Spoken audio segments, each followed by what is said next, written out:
The deafening creak of massive birch trees bending under immense pressure echoes through the dark forest.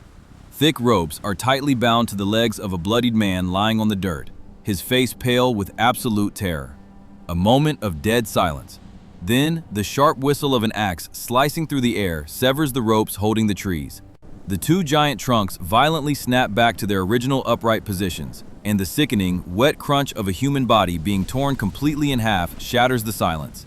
Blood rains down on the damp earth.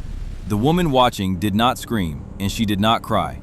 She simply stared at the mutilated, lifeless remains of her husband, her fingers gripping the cold iron armrest of her throne so tightly her knuckles turned bone white. It is time to perform an autopsy on this mind.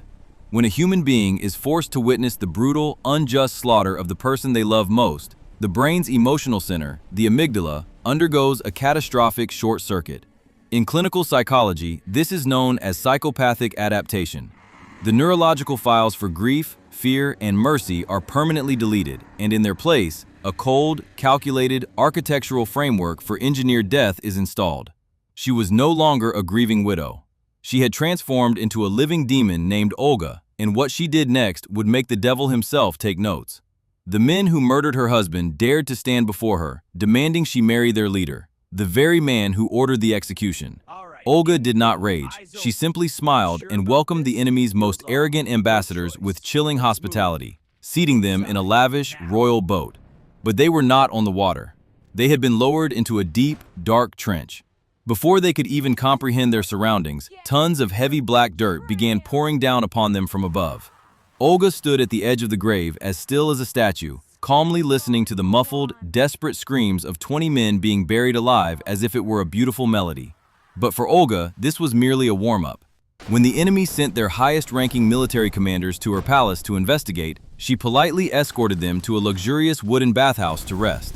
The moment they stepped inside, the heavy wooden doors slammed shut and locked from the outside as flames instantly engulfed the entire structure. The trapped commanders boiled alive in the windowless room, their melting skin leaving bloody, desperate scratch marks on the scorching walls. Olga watched the bathhouse turn to ash without a single blink, but her absolute masterpiece of vengeance was still yet to come. She marched her army directly to the enemy's capital, and after a starving, year-long siege, the city finally surrendered. Olga did not demand their gold or their land. She made only one bizarre request: 3 live pigeons and 3 sparrows from every single household. The desperate citizens foolishly rejoiced and handed over the birds, completely unaware that they had just sealed their own doom. Just past midnight, Olga's soldiers tied small pieces of sulfur and dry kindling to the legs of every bird, set them on fire, and released them into the pitch-black sky. Thousands of tiny, flaming birds returned to their nests under the wooden roofs of the enemy city, falling like an inescapable rain of fire. In a matter of minutes, the entire capital became a living hell where thousands of people burned to death in their sleep. Sitting on her horse on a nearby hill, Olga watched the murderers of her husband turn to ash, a cold rush of dopamine flooding her veins. She did not wait for the law because she became the law. Now, we will perform an autopsy on your mind. Imagine the most important person in your life was brutally executed right in front of your eyes.